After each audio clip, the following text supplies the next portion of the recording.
Weekend Hobbies Dialogue in English. This conversation focuses on how people spend their leisure time and pursue personal interests.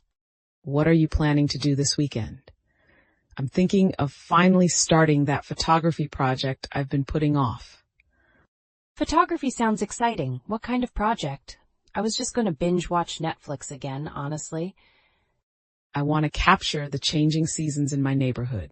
Same streets, same trees, but documenting how they transform throughout the year.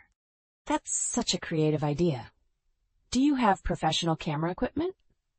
I've always wanted to try photography, but thought it was too expensive to start.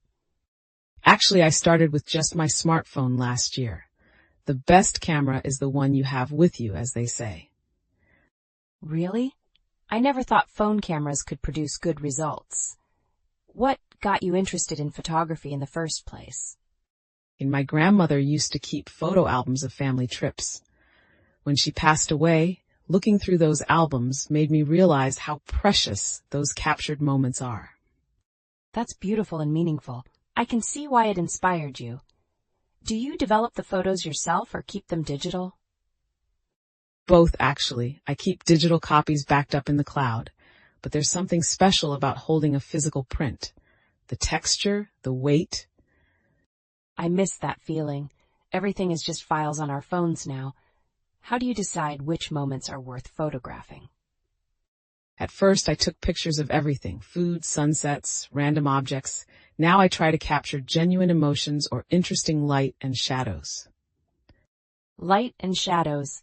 I never really noticed those details. Maybe I should pay more attention to my surroundings instead of rushing everywhere. Photography definitely taught me to slow down and observe. Yesterday, I spent 20 minutes watching how sunlight moved across a brick wall. 20 minutes on a brick wall. That level of patience is impressive. I get restless after 5 minutes of sitting still. It's meditative, actually, like a form of mindfulness practice. What do you usually do when you want to relax or unwind? Honestly, I scroll through social media or play mobile games. Not very productive, but it helps me zone out after stressful work days. No judgment here. We all need different ways to decompress. Have you ever tried any hands-on hobbies like crafting or building something? I tried knitting once during the pandemic lockdown. Made about half a scarf before getting frustrated with dropped stitches. Knitting is tricky. The learning curve can be steep for manual crafts. What appealed to you about it initially? I liked the idea of creating something useful with my hands. Plus, my aunt makes the most beautiful sweaters. I was inspired by her skill. That's wonderful motivation. Maybe you could ask her for some beginner tips. Sometimes having a mentor makes all the difference. Good point. She's always offering to teach me, but I get embarrassed about being clumsy. How did you get past the beginner's frustration with photography? I gave myself permission to take terrible photos for the first 6 months. Seriously, I have hundreds of blurry, poorly composed shots from when I started. That's refreshing to hear. Social media makes everyone look like instant experts. Did you take any classes or learn online? Mostly YouTube tutorials and photography blogs at first. Then I joined a local photography group that meets monthly in the park. A photography group sounds fun. Is it mostly older people or mixed ages? I always imagine hobby groups being intimidating or cliquey. Actually, it's really diverse. Teenagers, retirees, working professionals, everyone just shares a love for capturing beautiful moments. That community aspect sounds appealing. Do you go on photo walks together, or is it more like show and tell meetings? Both. We might spend 2 hours walking around downtown, then grab coffee to review photos. It's amazing how differently people see the same scene. Different perspectives on the same thing. That's fascinating. Do you ever feel competitive with other photographers? Sometimes, but I try to channel that into motivation rather than jealousy.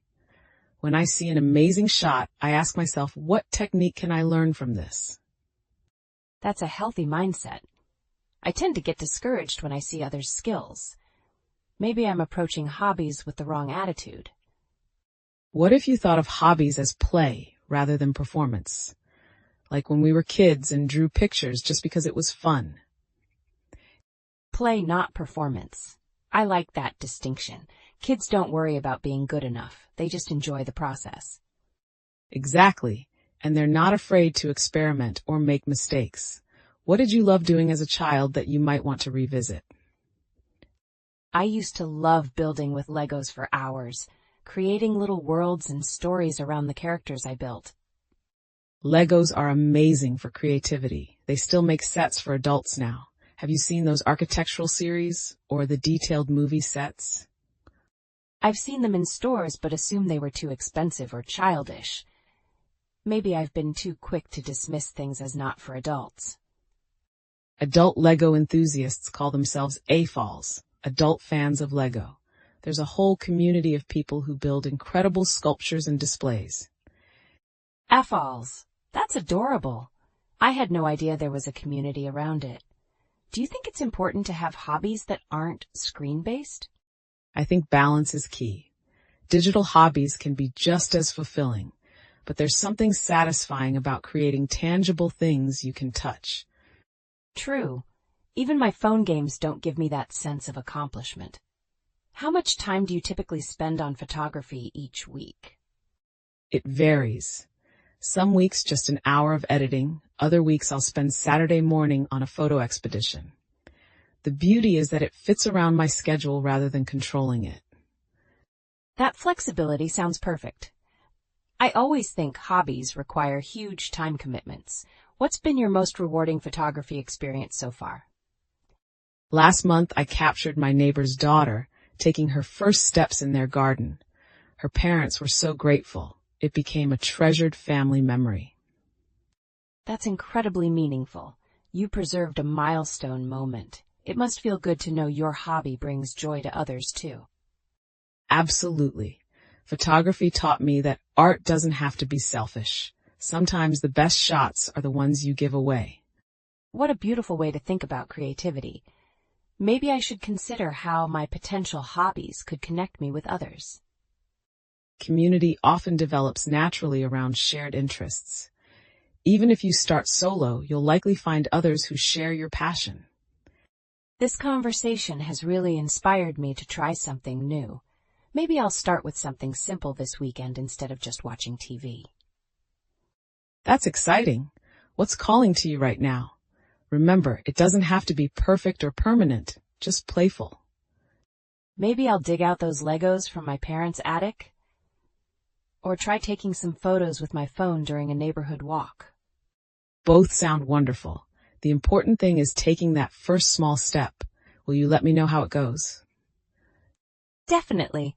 Thanks for reminding me that hobbies should be about joy, not pressure. I'm actually looking forward to this weekend now. That makes me so happy to hear. Enjoy exploring your creativity. Remember, the goal is fun, not perfection.